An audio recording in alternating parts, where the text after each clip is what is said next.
back to my YouTube channel. So today's video guys is naisip ko kanina lang na gagawa ko ng video kasi naisip ko ano kayong video yung gagawin ko. Kasi I think magwa 1 week na wala akong update sa aking YouTube channel. So ngayon napaisip ako na uuwi na pala ako next year.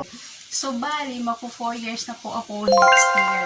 So sabi ko mag-iipon challenge ako. So, yun nga naisip ko. Kasi sabi ko, pag nasa bank ko, nasa UB ko, nasa BPI ko, nasa GCash ko, nasa coins ko, nauubos lang. Napapadala agad siya sa Pilipinas. Kasi mas madali talaga pag nasa bank. Kasi pag sabi nga, kailangan ko ng pera, send agad. Pwede na! Diba? Kasi click mo lang siya. Andun na agad sa Pilipinas. So, naisip ko kanina, why not kung gagawa ko ng parang ipon challenge? So, i-challenge ko yung sarili ko kung paano, kung kaya ko ba siya gawin na ipon challenge in just, ilang month na ba? Mga 1 year. Mga 1 year kasi nga, uuwi na ako next year. Uuwi na ako next year. Tapos, kasi, nag-decide ako na uuwi ako next year kasi birthday ng tatay ko ng 60 years old. So, syempre, gusto ko naman andun ako sa birthday niya. So, yun nga, sabi ko, ang gagawin ko is, yun, mayroon ako ditong box. Ayan.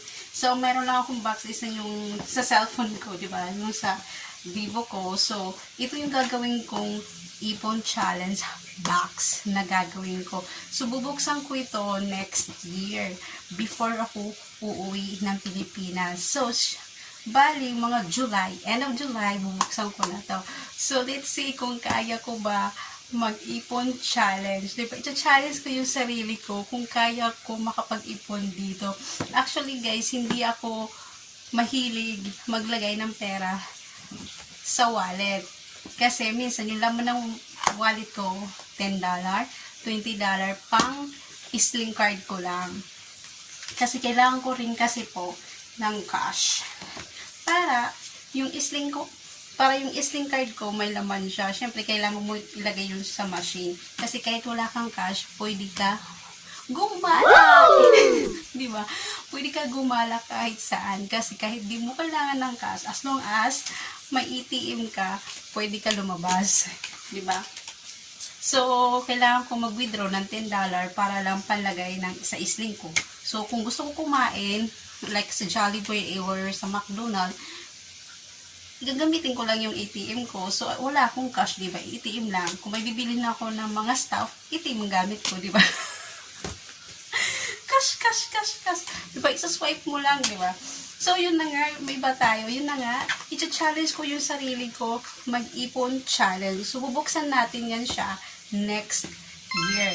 Before ako uwi ng Pilipinas. Kasi birthday ng tatay ko is August 2. Then, nagsabi din ako sa amo ko na kailangan uwi ako mga end of July. Para pag kinabukasan, andun na ako sa Pilipinas, di ba? Pag kinabukasan mga August 1, andun na ako sa Pilipinas. Pag kinabukasan ulit, so birthday na ng tatay ko, celebrating ng 60 years old. Kasi guys, ganito yun, kailangan i-budget ko yung time ko. Kasi 2 linggo lang po ako doon. As in, 2 linggo lang po ako doon. Diba? 2 linggo lang. Walang lapis, walang kulang. Ang saya, 2 linggo. Parang ako pumuntang palengke, no? Yun, 2 linggo lang ang ating bakasyon. So, yun, sina-challenge ko na yung sarili ko mag-ipon para may pera ko pag uwi. Kasi magastos ako pag nasa bank account ko. Kasi, padala. So, ang ilalagay natin dito, tuwing lang maglalagay tayo is tuwing payday natin. First week of the month, at syempre, pag magsahod ako sa YouTube, yung sahod ko sa YouTube is piso. So, papalitan ko na lang ng dollar. So, ilalagay natin siya dito. So, syempre, ang aking wallet, ang laman ng wallet ko is mayroon ako dito $20. So, may 20 SG dollar ako. So, kapalit nito is 350 plus, mga 350 plus, di mayroon ako 700 or mga 800. So, ilalagay natin siya dito sa loob. Pero bago natin yung gawin, kukuha tayo ng gunting at saka Scotch tape. Babalutin natin po siya para hindi natin makuha, diba? In case, para makapag-ipon talaga tayo, diba? So, ita-challenge natin ang sarili natin mag-ipon challenge para next year matpera tayo kahit papaano. So, simulan na natin gawin ang ating ipon challenge box.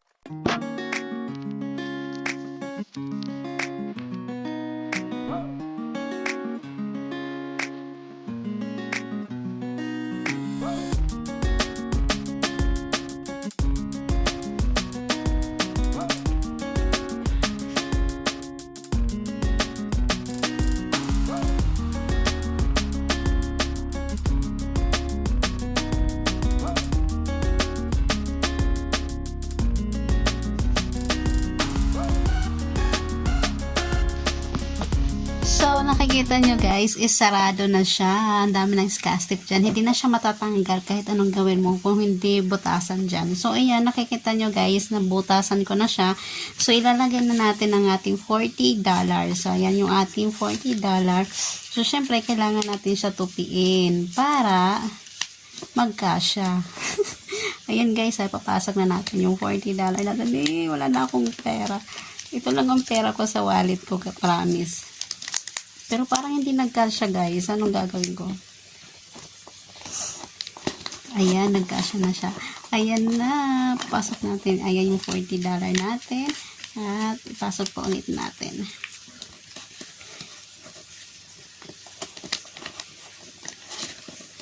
Ayan.